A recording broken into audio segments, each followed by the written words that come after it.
Kryetari i komunës së Gostivarit Valbon Limani sot promovoi përfundimin e punimeve për rikonstruimin e rrugës Borçe Jovanovski në pjesën qendrore të qytetit me gjatësi prej 250 metrash. Ky projekt është realizuar sipas standardeve më të larta të ndërtimit dhe përfshin jo vetëm asfaltimin e rrugës, por edhe rehabilitimin e plotë të infrastrukturës nëntoksore. Në kuadër të punimeve është bërë zëvendësimi i gypave të ujësjelësit, si dhe rregullimi i kanalizimit atmosferik. Gjatë realizimit të këtij projekti, për herë të parë është vendosur edhe rjeti GeoGrid, një teknologji moderne që përdoret në vendet europiane për përforcimin e shtresave të asfaltit. Ky sistem ndihmon në parandalimin e çarjeve dhe deformimeve të rrugës dhe dyfishon jetëgjatësinë e saj.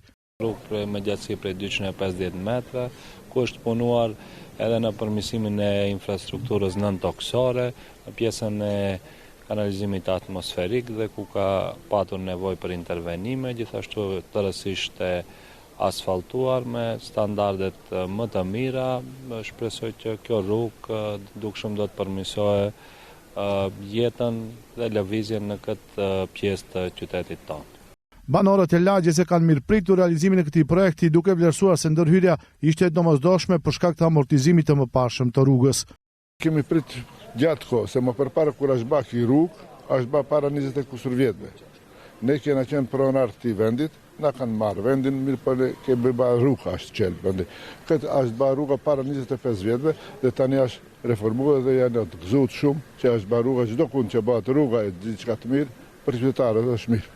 Edhe gëzojmë çdo vend të bëhet kështu. Me realizimin e këtij projekti, komuna e Gostivarit vazhdon angazhimin për përmirësim të infrastrukturës rrugore dhe krijimin e kushteve më të mira për qytetarët.